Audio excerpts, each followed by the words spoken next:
If Ben Bryant is the Bearcats starting quarterback, let me answer that question for you.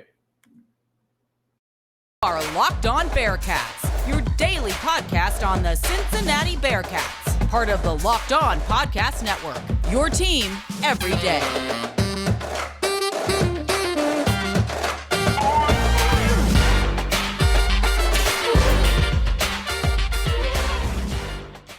It's the middle of the week, and we thank you very much for making Locked On Bearcats your first listen every day, free and available everywhere you get your podcasts, including right here on YouTube. Don't forget to hit that subscribe button. Follow us to get an alert every time that we drop a new episode. My name is Alex Frank, your host each and every day here on Locked On Bearcats, part of the Locked On Podcast Network, your team every day. So, if Ben Bryant is the Bearcats starting quarterback, and this again, as I teased yesterday and as I teased earlier this week, today is the first of a two-part series. If player X is the Bearcats starting quarterback, today player X is Ben Bryant, and player Y is the Bearcats starting quarterback, which tomorrow will be, Emory Jones. Right.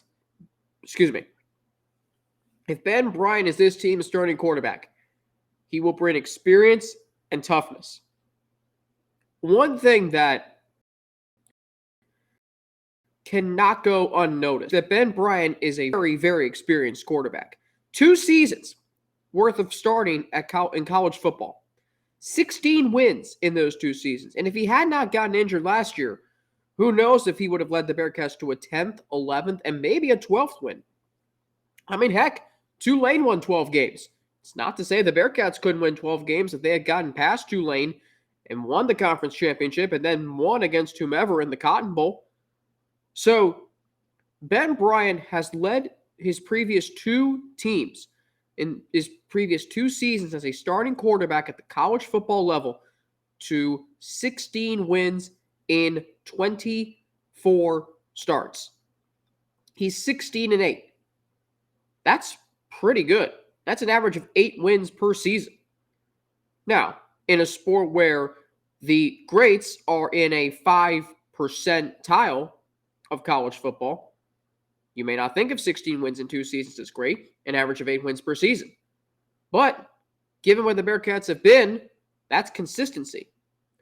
And Ben Bryant is going to bring experience, having played in multiple systems throughout his career at Eastern Michigan and at Cincinnati last year, and potentially under Scott Satterfield this year. Remember last year, he played for Luke Fickell and Mike Denbrock and Gino Guidugli. The Cincinnati Bearcats are a familiar territory for Ben Bryant. Ben Bryant is synonymous with this program. And I get it, he wasn't here in 2021, the year the Bearcats went to the college football playoff. But what I also know is Ben Bryant was still synonymous with this program. And when he transferred back here, less than 2 weeks after the college football playoff, it almost seemed like it was inevitable that he would return, because he's always been synonymous with this program ever since he set foot onto this program prior to 2018. It's a long time. He's entering his 6th season of college football.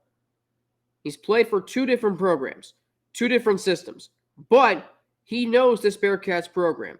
He has seen its meteoric rise, and now he can be the continuation of it under Scott Satterfield, new head coach, in his first season, and the Bearcats' first in the Big 12.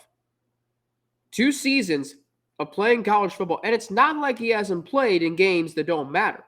He's played in plenty of games that matter. The Memphis game in 2019, I think fans forget about that. Ben Bryant has started in a high-leverage game before. Ben Bryant also started the season opener at Arkansas last year, the Bearcats' first game since the college football playoff at the time.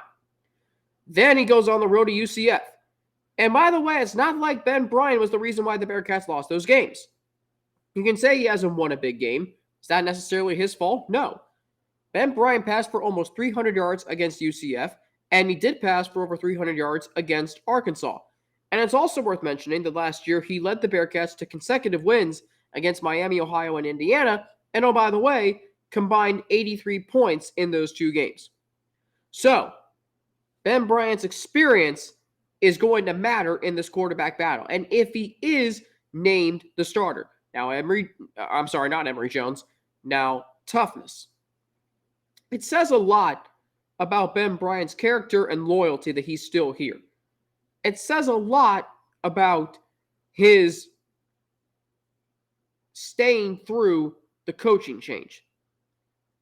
It says a lot that he was willing to stay at Cincinnati even after breaking his foot, because there's this sense that had he not broken his foot, he would have gone pro.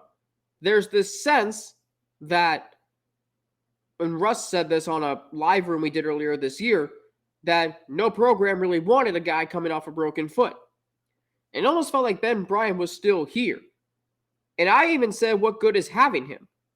Well, if something were to happen to Emory Jones or Devin Prater maybe, you want a guy with as much experience as Ben Bryant to back up those quarterbacks, or if they struggle.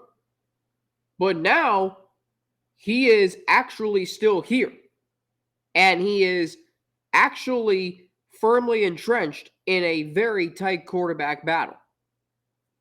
His toughness, though, to stay through a coaching change after being with a program for 4 years where everything was familiar, including Luke Fickell, including Mike Denbrock, including Gino Guidugli, and all those pieces, and then to stay through the coaching change and the heavy roster turnover, and then to come back, and we're about 5 months removed. It's actually 5 months.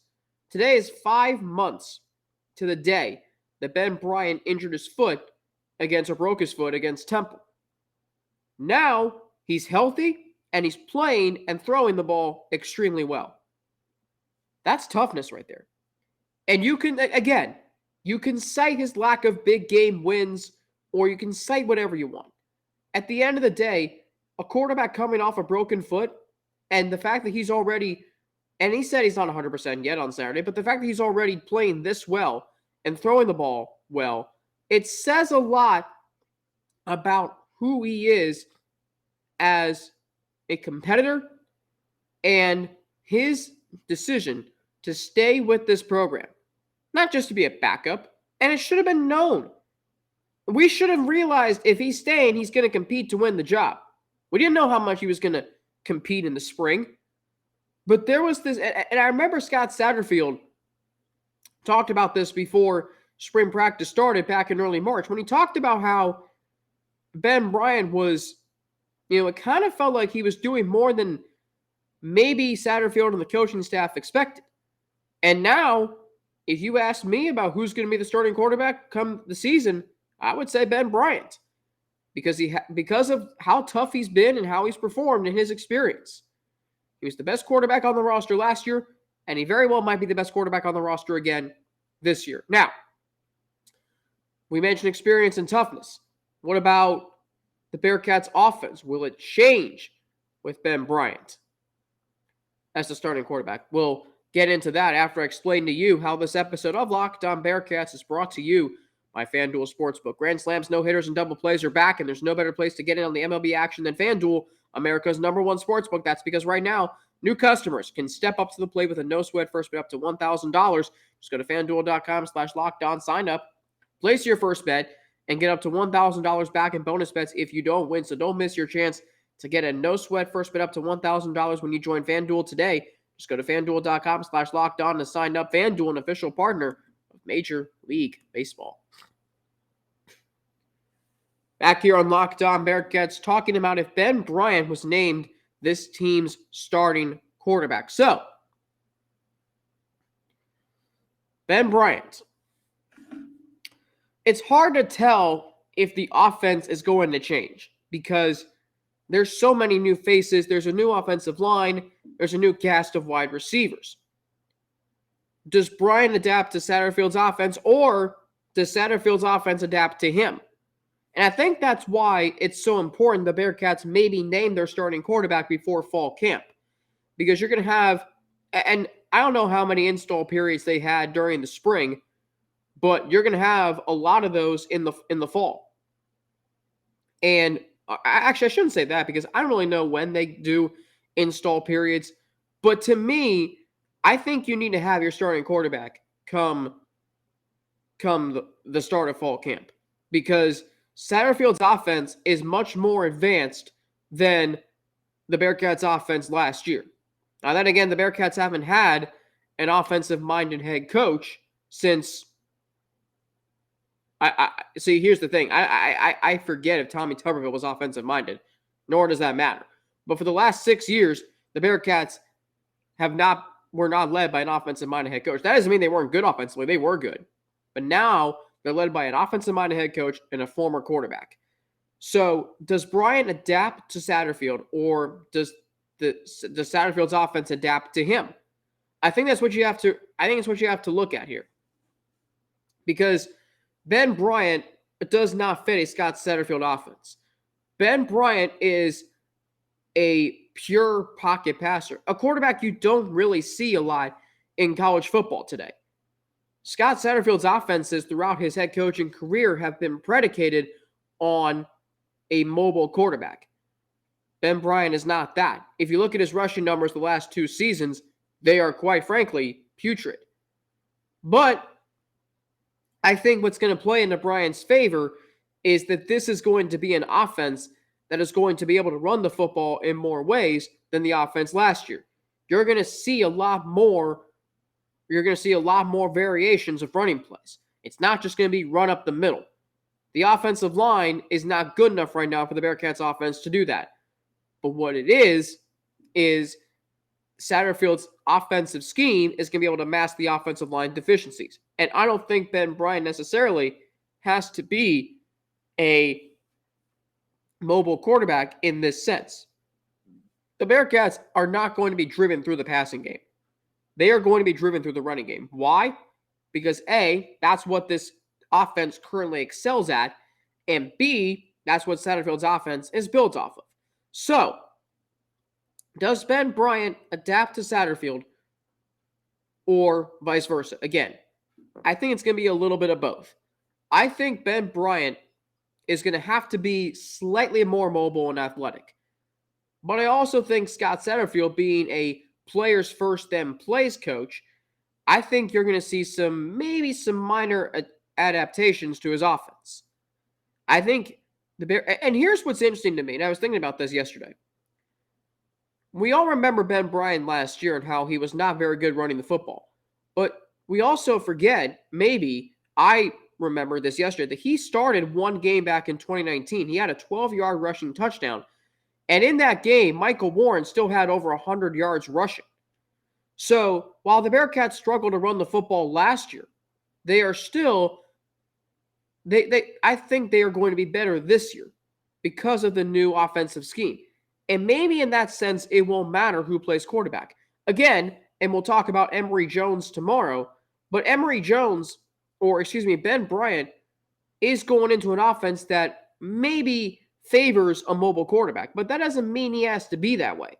I think the Bearcats offense it's not going to be great. I don't want you to think that this offense is going to be otherworldly or great like 2021 or 2020 or 2018. It's going to be more like last year or 2019, maybe a little bit better. Because there's so many unknowns. We don't know who the starting quarterback is going to be. We don't know we think we know the offensive line. The receivers are new. We don't know what really to expect from the running game, but yet at the end of the day, there's still this sense that Satterfield's offense is actually, I think Ben Bryant can still do well in it because of the offense's ability to run the football is going to be so much better than it was last year because of the new scheme. So therefore, the offense won't change.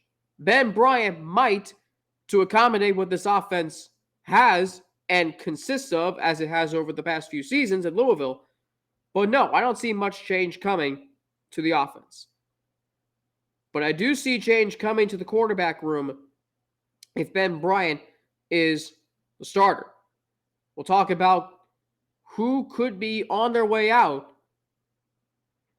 from the Bearcats quarterback room if Ben Bryant is the starter. So what's really interesting about Ben Bryant is I think he's going to ultimately run Devin Prater out the door. And that's unfortunate because I think there was this real genuine sense. I think there was this real thought that after the Cotton Bowl, Devin Prater would be the Bearcats starter in 2022. But when Bryant transferred back, that at the time I thought clouded things. But the more I watched Bryant last year and the more I heard and read, it's Bryant was simply the better quarterback. And I think one of the biggest what ifs in recent program history is going to be if Ben Bryant did not transfer back, what would that have meant for Devin Prater? Would he have actually become the starter? Or would Brady Lichtenberg have given him a chance? Because unfortunately, Prater has not been performing well in practice or games as he started 2 last year, and now he's dealing with an injury. So if Ben Bryant is the starter, I do see Devin Prater leaving because I don't think he has, and even if he stays, and even if he stays through this season, once Bryant and Jones both leave, there's no guarantee he's going to be the starter next year. Ben Bryant has come in and, in a way, prevented Prater from really having a chance. But my goodness, at the same time, he is also not performing. And I don't know if Bryant is in his head. I don't know if he's actually not as good of a quarterback as we thought he was, even though he made some athletic plays in 2021 when he played in relief of Desmond Ridder. But I just see Devin Prater being the first quarterback to leave if Ben Bryant is the starter. Because I also see Emory Jones staying. I think what's really interesting about this quarterback battle, and the most interesting component of this, is the fact that both quarterbacks are in their final seasons of eligibility. If Ben Bryant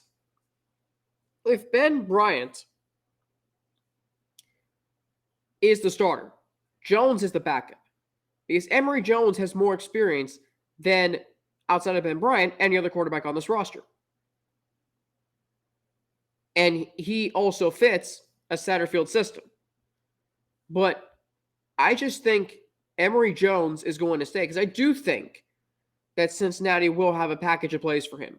I do think this coaching staff is going to be open to using multiple quarterbacks.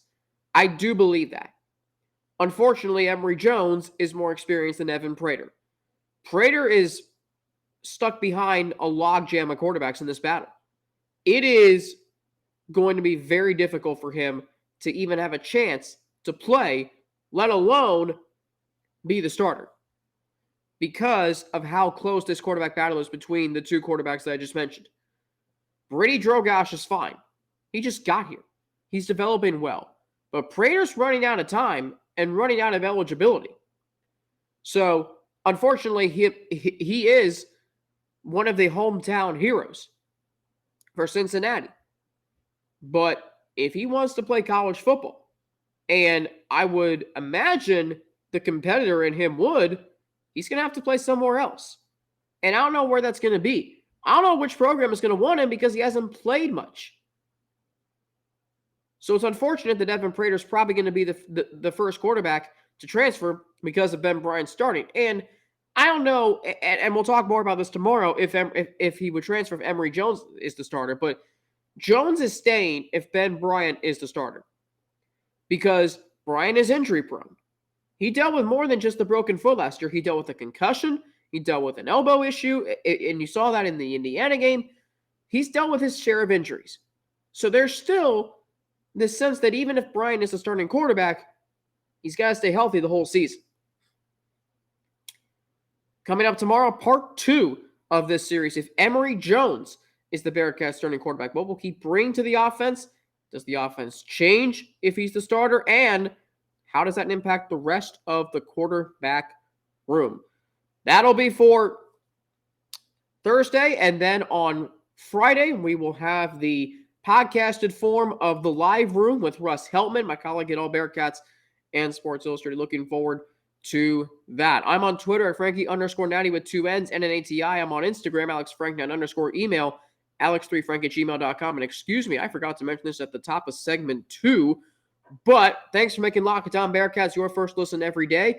For everyday listeners, tomorrow on the show, we'll talk about if Emory Jones is the Bearcats' starting quarterback. So, plenty to get to tomorrow. Looking forward to that. And looking forward to being back with all of you here on Locked On Bearcats, part of the Locked On Podcast Network, your team every day. I'm Alex Frank. Have a great rest of your day. And I'll be back tomorrow right here on Locked On Bearcats.